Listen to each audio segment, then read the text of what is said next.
Now, the next topic is comparison of aerobic and anaerobic respiration. Okay, aerobic and anaerobic respiration, when we compare, there are some differences and similarities are there in aerobic and aerobic. Okay, so the first difference is one of them, like aerobic uses oxygen, anaerobic doesn't use oxygen. So that is the first one. Uses oxygen. This is does not use oxygen. I'll write it here, oxygen. And the second thing we can say, the most important thing is aerobic produces large amount of energy. Okay, on aerobic respiration, it produces large amount of energy. But anaerobic produces only small amount of energy. And here, in anaerobic, in yeast, it produces, in yeast, the products are, which are the products? Carbon dioxide and alcohol, C2H5OH. But in vertebrate muscle, it is, in vertebrate muscles, it is lactic acid. And here in aerobic respiration, the products are carbon dioxide plus water. Along with energy, carbon dioxide and water is also produced. So these are the main differences between aerobic and anaerobic respiration. Okay. The similarity is that both of them, they make energy.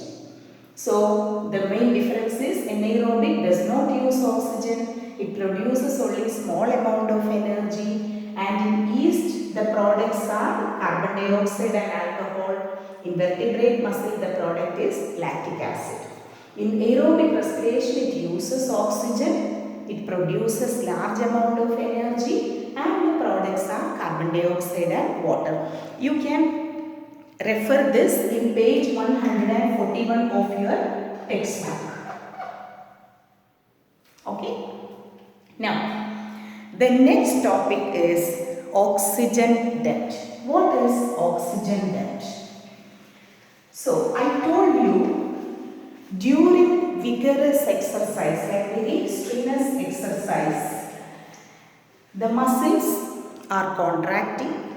So they need more energy. So the energy from aerobic respiration cannot be enough or cannot be handled. It needs more energy. So the vertebrate muscles will start using anaerobic respiration to get energy.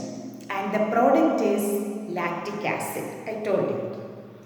So what happens is the lactic acid will accumulate in the muscles. So when we run, the leg muscles, they start doing aerobic respiration as well as anaerobic. Both will be done. So because of anaerobic respiration, the lactic acid produced will be accumulated in the leg muscles. And this is not a good product. So the muscles will, the accumulation of this lactic acid in the muscles, it will make muscle cramps, means muscle pain. Sometimes you might have seen in Olympics and all, some people when they are running fast, then they feel too much pain in the leg. This is because of accumulation of lactic acid. Now, how the lactic acid can be removed? You know, lactic acid is produced by anaerobic respiration. So, if oxygen is given, that can be removed. So what happens is this lactic acid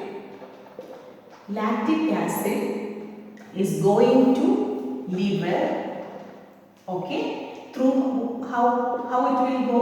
Through the blood. So lactic acid goes to the liver through the blood, and there it is oxidized, means it will combine with oxygen, making a harmless product, that is pyruvic acid.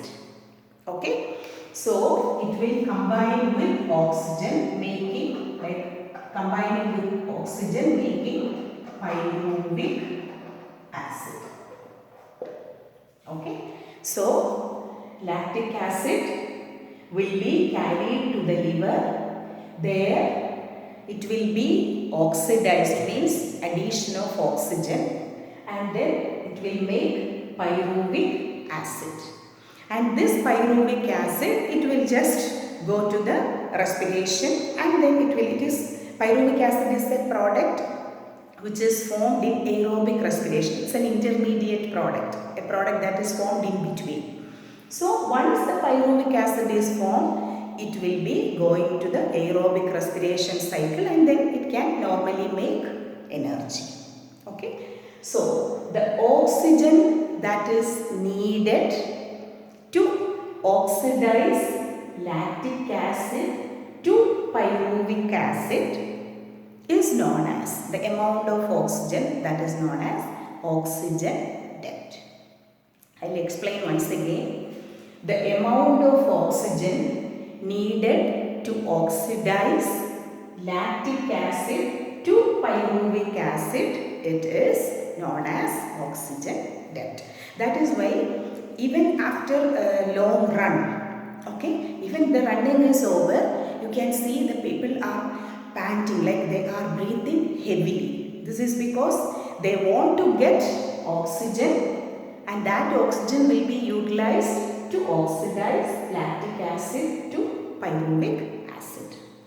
So with that, we are finishing the chapter respiration, and I have sent you the notes in PDF. All the question answers are there. Go through that one, and then you can move to the questions at the back of or at the end of the chapter, and also in the workbook. So after finishing it, we will start doing that one. Okay, just try yourself about the questions.